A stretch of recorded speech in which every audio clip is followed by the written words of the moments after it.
నమస్తే, welcome to doctor Madhu's advanced hair transplantation associated with iDream media. ఈరోజు మనతో పాటు ఉన్నారు doctor Madhu's advanced hair transplantation నుండి డాక్టర్ రామ్ సుశ్రుత్ పతుర్ గారు. మరి వారితో మాట్లాడదాం. ఈయన డెర్మటాలజిస్ట్గా అలాగే హెయిర్ ట్రాన్స్ప్లాంటేషన్లో విశేషమైన అనుభవం కలిగిన వ్యక్తి. ఇప్పటివరకు చాలా సక్సెస్ రేట్ కూడా సాధించారు. వీరి గురించి చాలా మందికి సుపరిచితమే. ఈరోజు వారు మనతో పాటు ఉన్నారు, వారితో మాట్లాడదాం. నమస్తే సార్. నమస్తే అండి. సార్, బేసిక్గానే మనకు హెయిర్ అనగానే బ్లాక్ వైట్ ఈ 2 కలర్స్, కొంతమందిలో గ్రే ఇలా ఉంటాయి. ఈ మధ్య కాలంలో చిన్న పిల్లల నుంచి కూడా వైట్ హెయిర్ అన్నది సర్వసాధారణం అయిపోయింది. కొంతమంది ఏంటంటే వైట్ హెయిర్ కి కూడా మేము ట్రీట్మెంట్ ఇస్తాం అని చెప్తూ ఉంటారు. కొన్ని యాడ్స్ ఇవి కూడా వచ్చేస్తూ ఉన్నాయి, వైట్ హెయిర్ ఉండదు ఇంకా మీకు అన్నట్టు. బట్ మీరు చెప్తారు వైట్ హెయిర్ కి ట్రీట్మెంట్ లేదు అనేసి. ఏది కరెక్ట్ అంటారు?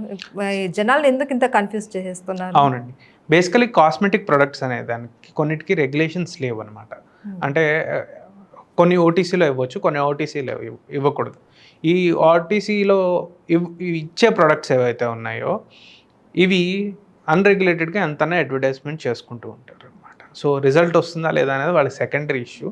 వాళ్ళు ఏంటంటే సేఫ్ది ఇస్తున్నారా లేదా అంతవరకే వాళ్ళకి కావాల్సింది. అడ్వర్టైజ్మెంట్ ఏదైనా చేసుకోవచ్చు. సో హెయిర్కి ఫాలికల్ దగ్గర కింద మనం ఫస్ట్ చెప్పుకున్నాం, ఫస్ట్ సిరీస్లో చెప్పాను, హెయిర్ ఫాలికల్ అనేది కింద బల్బ్ దగ్గర ఇంపార్టెంట్ స్ట్రక్చర్, లివింగ్ పార్ట్ అనేది. మనం ఎప్పుడైతే ఊడిపోయినప్పుడు మనం వైట్ బల్బ్ చూస్తామో అది ఇంతకు ముందు ఏంటంటే బ్లాక్ కలర్లో ఉంటుంది. అది ముసలి హెయిర్ కింద తయారైనప్పుడే అది బల్బు వరకు వైట్ అయ్యి ఊడిపోతూ ఉంటుంది. సో ఏజింగ్ ప్రాసెస్ వల్ల ఏమవుతుంది అంటే హెయిర్ బల్బ్ దగ్గర ఉండే మెలనోసైట్స్ అనేవి డ్యామేజ్ అవుతూ ఉంటాయి. సో ఇదేంటంటే వయసు రీత్యా జరగచ్చు. నార్మల్ క్రొనలాజికల్ ఏజింగ్ వల్ల అక్కడ ఉండే మెలనోసైట్స్లో టర్న్ ఓవర్ కెపాసిటీ తగ్గిపోయి నెక్స్ట్ మనం life style as usually free radical causing ఏదన్నా మనం డయాబెటీస్ కానీ, హైపర్ టెన్షన్ కానీ, స్ట్రెస్ కానీ, మెడికేషన్స్ కానీ, over plastics usage, micro plastics కానీ, నెక్స్ట్ మన హెల్త్ ఫ్యాక్టర్స్, మన లైఫ్ స్టైల్, ప్రాపర్ స్లీప్ లేకపోవడం, ఇవన్నీ ఏంటంటే మైక్రో ఇన్ఫ్లమేషన్, ఆ హెయిర్ ఫాలికల్ చుట్టూ ఏంటంటే చిన్న చిన్న ఇన్ఫ్లమేషన్ అనేది స్టార్ట్ చేస్తాం. ఇన్ఫ్లమేషన్ అంటే ఏంటంటే వాపు, సింపుల్గా చెప్పాలంటే వాపు. ఈ వాపు వచ్చినప్పుడు ఏంటంటే నార్మల్ సెల్స్కి అక్కడ ప్రెషర్ ఫామ్ అయిపోతుంది. సో వాటికి డెత్ సిగ్నల్స్ అనేవి ఎక్కువ వెళ్తూ ఉంటాయి. సో అది తట్టుకోలేక మెల్లగా సెల్స్ అనేవి ఓవర్ పీరియడ్ ఆఫ్ టైం చనిపోతాయి. యూజువల్లీ 30 years ఏజ్ వరకు వచ్చినప్పుడు మనకు ఇప్పుడున్న లైఫ్ స్టైల్స్లో 30 years దగ్గర నుండి మెల్లమెల్లగా అక్కడక్కడ తెల్ల జుట్టు వస్తుందంటే ఇట్ ఈస్ ఓకే. అది 45-40 దగ్గర కొంచెం మనం డై వేసుకునే స్టేజ్ వరకు వస్తాం. చిన్నపిల్లల్లో గ్రేయింగ్ ఏంటి?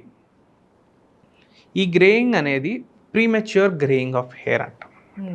కొంత జెనెటిక్ ఫ్యాక్టర్, అంటే మన తాత ముత్తాతల్లో ఎవరికో ఇంతకుముందు అనేవాళ్ళు బాలమేరుపండి అబ్బాయికి, అదేంటంటే జెనెటిక్గా వాళ్ళ పిల్లలకు కూడా కొంత ఎక్స్ప్రెస్ అయ్యే ఛాన్స్ ఉంది. అక్కడ ఏంటంటే మెలనోసైట్స్ వల్నరబుల్గా ఉంటాయి. అంటే ఈజీగా ఒక సర్టెన్ ఏజ్ వచ్చేటప్పటికి ఫాస్ట్గా అవి డెత్ అయిపోతూ ఉంటాయి. నెక్స్ట్ డ్యామేజ్కి కూడా ఫాస్ట్గా వల్నరబుల్గా ఉంటాయి. సో నెక్స్ట్ ఇక్కడ న్యూట్రిషనల్ ఫ్యాక్టర్స్ కూడా కొంత ప్లే చేస్తూ ఉంటాయి. కొందరికి ఏంటంటే severe mall nourishment, mall absorption syndromes ఉన్నప్పుడు కొన్ని మైక్రో న్యూట్రియంట్స్ అనేవి హెయిర్కి ఏదైతే వెళ్ళాలో అవి వెళ్ళవు. సో దానివల్ల కూడా గ్రేయింగ్ అవ్వచ్చు. సో ప్రీమెచ్యూర్ గ్రేయింగ్ అనేది ఒకటి మనకి జెనెటిక్ ఫ్యాక్టర్ వల్ల అవ్వచ్చు, 2 న్యూట్రిషనల్ ఫ్యాక్టర్స్ వల్ల అవ్వచ్చు. న్యూట్రిషనల్ ఫ్యాక్టర్స్ వల్ల ఏజింగ్ ఏంటంటే డాక్టర్స్ ఈజీగా కరెక్ట్ చేయగలుగుతారు. తగ్గుతుంది, రివర్స్ అవుతుంది. కొంతవరకు చాలా వరకు 60 to 75% మనం దాన్ని రివర్స్ చేయవచ్చు. ఆ పర్మనెంట్గా అప్పుడే అంత డ్రాస్టిక్ గ్రేయింగ్ వెళ్ళే అంత మనం అంత వెళ్ళే అంతవరకు ఆగక్కర్లేదు. కరెక్ట్ టైంలో మంచి మైక్రో న్యూట్రియంట్స్ ఇస్తే అక్కడ మళ్ళీ సెల్స్ రీజనరేట్ అవుతాయి. చాలా వరకు ఏ సెల్ అన్నా బతకడానికే ట్రై చేస్తుంది, దాని ఫంక్షన్ చేయడానికే ట్రై చేస్తుంది. సో అది రీజనరేట్ అయ్యే కొద్దీ ఏంటంటే కలర్ అనేది మనకి వెనక్కి వచ్చే ఛాన్సెస్ చాలా ఉంటాయి. కానీ ఇక్కడ జెనెటిక్ ఫ్యాక్టర్ వల్ల ఏజింగ్, అంటే మన తాత ముత్తాతల్లో ఎక్కడ ఉంది మనకు వచ్చింది, లేదా మన దగ్గరే జీన్ మ్యూటేట్ అయింది, అలాంటి కండిషన్లో ఎవ్వరూ ఏం చేయలేరు. ఆ సెల్స్ ఆల్రెడీ అక్కడ చనిపోతాయి, వాటికి కలర్ మళ్ళీ రావడం అనేది జరగదు. సో అలాంటి వాళ్ళకి డైసే బెస్ట్ ఆప్షన్. నెక్స్ట్ పెద్ద అయ్యాక చిన్నప్పటి నుండి డైస్ వేసేసుకోవచ్చా, ప్రాబ్లం లేదా, కెమికల్ ఉంటుంది అనేసి అంటూ ఉంటారు, ప్రాబ్లం లేదా అనేది చాలా మందికి క్వశ్చన్. అసలు మనకు పేషెంట్స్ కూడా ఇప్పుడు 40 years వాళ్ళు ఎవరన్నా వచ్చి ఏ డై మంచిదండి? Any hair dye current government regulations గట్టిగానే ఉన్నాయి. నార్మల్గా ఉన్న ఇండివిజువల్కి ఏ ప్రాబ్లం లేదు. హెయిర్ డైకి ఏంటంటే ఎటువంటి హెయిర్ డై అన్నా చిన్న ప్యాచ్ టెస్టింగ్ అనేది మనం చేసుకోవాలి, ఇంపార్టెంట్ అది. అంటే మనం హెయిర్ డై మీకు కొనుక్కున్నప్పుడు మీకు ఏదో ఎక్స్ బ్రాండ్ నచ్చింది, కొనుక్కున్నారు, మిక్స్ చేసుకుని కొంచెం ఈ ఏరియాలో కొంచెం ఇయర్ వెనకాల రాసుకుని ఒక చిన్న టేప్ వేసేసి దాన్ని వదిలేయండి, ఒక గంట సేపు వదిలేసి 2 times చూసుకోవాలి. తీసేసిన గంట తర్వాత ఇక్కడ ఏమన్నా చిన్న చిన్న బబుల్స్లా ఫామ్ అయినాయా, రెడ్నెస్లా ఫామ్ అయిందా, దద్దురులా వచ్చిందా అనేది చూసుకోవాలి. ఏం లేదు, పర్లేదు. నెక్స్ట్ డే ఒక 24 hours తర్వాత మళ్ళీ అక్కడ ఏమన్నా వచ్చిందా అనేది చూసుకోవాలి. ఏం ప్రాబ్లం లేదు అంటే ఖచ్చితంగా హెయిర్ డే మీరు వాడుకోవచ్చు, ఏ ప్రాబ్లం ఉండదు. కొందరికి ఏంటంటే చిన్న అలర్జిక్ రియాక్షన్స్, ఎర్రగా అవ్వడం లాంటివి వస్తూ ఉంటాయి. వీళ్ళు ఏంటంటే దాన్ని యాజ్ మచ్ యాజ్ పాసిబుల్ ఆ బ్రాండ్ని అవాయిడ్ చేయడానికి ట్రై చేయండి. సో అది వాళ్ళకి పడకపోవచ్చు. వీటిలో ఏంటంటే పీపీడీ అనేది మోస్ట్ ఇంపార్టెంట్ ప్రోడక్ట్ అనమాట. అంటే కొన్ని 100 మందికి ఈ టెస్టింగ్లు చేసినప్పుడు ఈ మైక్రో వాటిల్లో ఈ దేనికి ఎక్కువ ఎలర్జీ ఉంటుంది అంటే పీపీడీ అనే సబ్స్టెన్స్కి ఎక్కువ ఎలర్జీ ఉంటుంది. ఇలాంటి వాళ్ళు పీపీడీ లెస్ డ్రైస్ని కొంచెం ట్రై చేసి చూసుకోవచ్చు. అది లేకపోతే ఇంకా normal henna is better. Black henna కాదు, normal general henna is better option. నాకు ఇంకేది సూట్ అవ్వట్లేదు, బెస్ట్ ఈజ్ నార్మల్ హెన్నా వాడుకోండి, మీకు ఏ ప్రాబ్లం ఉండదు. కానీ మీరు ఈ సింపుల్ టెస్టింగ్ చేసుకోకుండా కంటిన్యూస్గా యూస్ చేస్తారు. ఒక్కొక్కసారి ఏంటంటే ఈ మైక్రో ఇన్ఫ్లమేషన్ వల్ల ఫేస్ మొత్తం డార్క్ అవ్వడం, తలంతా పొట్టు రావడం, తల మీద ఎలర్జిక్ రియాక్షన్స్ రావడం కూడా జరుగుతుంది. అలాంటి టైంలో ఖచ్చితంగా డాక్టర్ని కన్సల్ట్ చేయాల్సి వస్తుంది. సింపుల్గా ఏ హెయిర్ డే అన్నా మంచిదే, మీరు జస్ట్ సింపుల్ టెస్ట్ చేసుకుని మీకు ఏ ప్రాబ్లం లేకుండా చూసుకునే బాధ్యత మాత్రం మీదే. Okay, right. As usual sir, మనకు మరొక క్వశ్చన్ వచ్చింది. నా పేరు వంశీ, వయసు 25 సంవత్సరాలు. నాకు విపరీతమైన హెయిర్ ఫాల్ అయింది. సో నాకు పిఆర్పి చేయాలని అనేసి అంటున్నారు, తర్వాత ఇప్పుడు జిఎఫ్సి అంటున్నారు. ఏంటి ఈ ట్రీట్మెంట్ ఏంటి, దీనివల్ల నాకు ఎటువంటి బెనిఫిట్స్ ఉంటాయి? వెరీ గుడ్ క్వశ్చన్ అండి. యాక్చువల్లీ చాలా మందికి ఇదే డౌట్. అండ్ పిఆర్పి అనేది చాలా ఫేమస్ అయింది, ఇప్పుడు జిఎఫ్సి అనేది ఇంకా ఫేమస్ అవుతుంది. సో ఏంటంటే ఒక ట్రెండ్ అనేది అలా నడుస్తూ ఉంటుంది. ఒక మెడిసిన్కి ఏంటంటే అది నడుస్తూ ఉంటుంది. ఒక పీరియడ్ వరకు దాన్ని చాలా బాగా ఇష్టపడతారు జనాలు, దాని తర్వాత ఇంకో కొత్తది వస్తుంది, దాన్ని ఇష్టపడుతుంటారు. సో పిఆర్పి మంచిదా కాదా, చేయించుకోవచ్చా చేయించుకోకూడదా, కొందరేమో చాలా ఎక్కువ ఛార్జ్ చేసేస్తున్నారు, దానివల్ల మాకు అంత రిజల్ట్ ఉంటుందా అనేది చాలామంది యంగ్స్టర్స్ కానీ ఈ రోజుల్లో ఎస్పెషలీ మెట్రో సిటీస్లో ఉన్న వాళ్ళకి చాలా ఇంపార్టెంట్గా ఫ్రీక్వెంట్గా అడిగే క్వశ్చన్. కొందరికి మేము చెయ్యము అన్న మీరు ఎందుకు చెయ్యరు అని డిమాండ్ చేసే ఇది కూడా ఉంది. సో అంత పాపులర్ ఇవి. సో పిఆర్పి అందరూ చేయించుకోవచ్చా? అవసరం లేదు. అందరూ నార్మల్గా పిఆర్పి చేయించుకోవాల్సిన అవసరం అయితే లేదు. ఎవరు చేయించుకోవాలి, నీకు అక్కడ ఏమన్నా ప్రాబ్లం ఉంటే మాత్రమే చేయించుకోవాలి. కొందరికి జనరల్ హెయిర్ ఫాల్ అవుతూ ఉంటుంది. మనం ఫస్ట్ ఎపిసోడ్లో మాట్లాడుకున్నాం హెయిర్ ఫాల్ ఎందుకు అవుతుంది అనేది మాట్లాడుకున్నాం. సో నార్మల్గా అయ్యే హెయిర్ ఫాల్కి అవసరం లేదు. స్కిన్ ఇస్ నార్మల్, అక్కడ నీకు కింద స్కిన్లో ఎక్కువ ఏం డ్యామేజ్ అవ్వలేదు.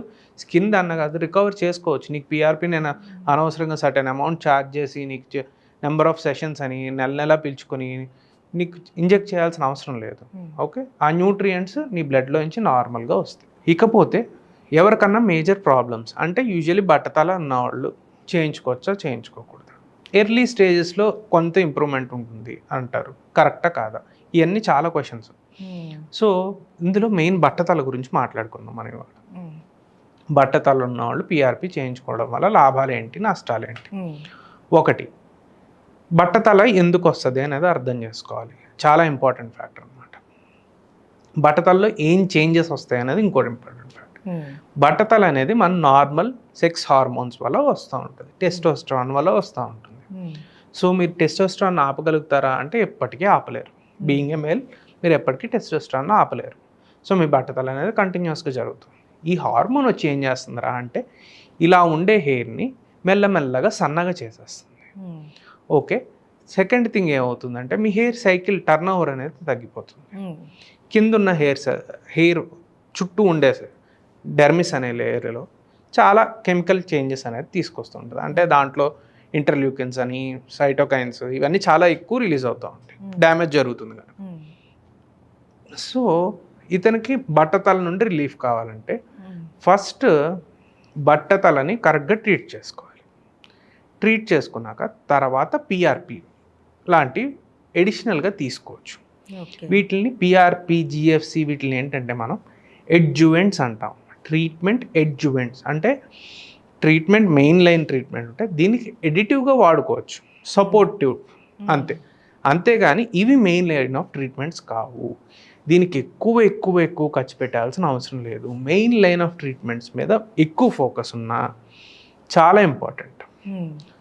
మెయిన్ ట్రీట్మెంట్ తీసుకుని ఇవి తీసుకోకపోయినా పర్లేదు. So main line of treatment తీసుకుంటే మీకు ఖచ్చితంగా మంచి రిజల్ట్స్ వస్తాయి. So main line of treatments ఏంటి? ఒకటి మినాక్సిడిల్ అనే మెడికేషన్, నెక్స్ట్ ఫినాస్టైడ్ అనే మెడికేషన్స్. సో ఇవి కరెక్ట్గా తీసుకున్న వాళ్ళకి ఏం ప్రాబ్లం ఉండదు. నెక్స్ట్ కొందరు అడుగుతూ ఉంటారు, ఎంత చెప్పినా వాళ్ళకి అర్థం కాదు. సింపుల్గా నేను ఎప్పుడో ఒకటి చెప్తా. మీ ఇంట్లో మొక్క ఉంది, మంచి మొక్క ఉంది, మీకు అదంటే చాలా ఇష్టం. సో ఇక్కడ ఏంటంటే ఆ మొక్కకి ఏదైనా కింద రూట్స్ దగ్గర చెద పురుగులు పట్టినాయి అనుకోండి. ఓకే, ఆ మొక్క అది అలా మెల్లమెల్లగా వాడిపోతుంది, సన్నబడిపోతుంది, ఆకులన్నీ రాలిపోతున్నాయి. మీరు ఎప్పుడో చూసుకున్నప్పుడు పురుగులు కనిపించినాయి. పురుగులు కనిపిస్తే ఆ పురుగులను డ్యామేజ్ చేయడానికి ట్రై చేస్తామా, ఓన్లీ మెన్యూర్ వేయడానికి ట్రై చేస్తామా అనేది మనకు ఇంపార్టెంట్ క్వశ్చన్. ఈ పురుగులు అనేవి ఏంటంటే మన హార్మోన్ అనుకోండి, చెద పురుగులు అనేవి మన హార్మోన్ అనుకోండి. వీటిని కాసేపు నిద్రపుచ్చగలిగే డ్రగ్ ఏదన్నా అంటే చంపేది, నిద్రపుచ్చగలిగే డ్రగ్ ఏదన్నా ఉందంటే అది ఫినాస్టైడ్ అనమాట. ఓకే. సో వాటి డ్యామేజ్ని కొంత టైం వరకు వాటిని పడుకునేటట్టు చేస్తుంది. సో హెయిర్ ఫాలికల్ కొంచెం రీజువనేట్ అవుతుంది.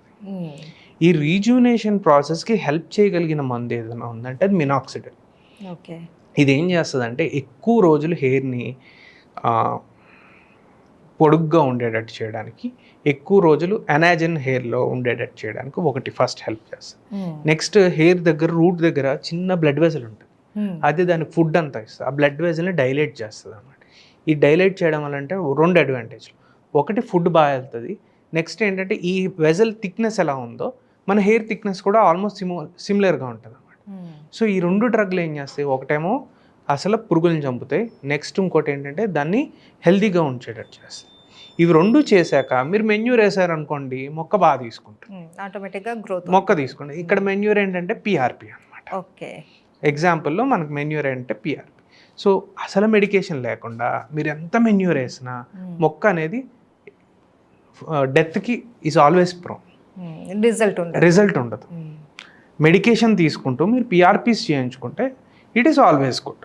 సింపుల్గా అలా అర్థం చేసుకుంటే మీ సొల్యూషన్ మీకే తెలుస్తుంది. మీరు నెంబర్ ఆఫ్ మార్కెటింగ్ టెక్నిక్స్కి బలి కాకుండా ఉంటుంది. సో పిఆర్పి, జిఎఫ్సి రెండు సేఫ్ అంటారు. పిఆర్పి అనేది సింపులర్ ఫామ్ ఆఫ్ జిఎఫ్సి అండి.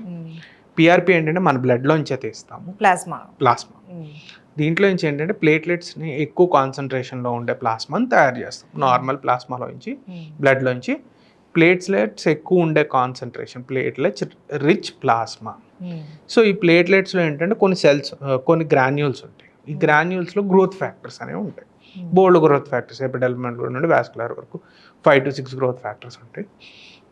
ఈ గ్రాన్యూల్స్ని పగలగొట్టేటట్టు చిన్న ఎడిటివ్ వేస్తాం అన్నమాట. ఇవి ఫాస్ట్గా పగిలిపోయి గ్రోత్ ఫ్యాక్టర్స్ అన్నీ బయటకు వస్తాయి.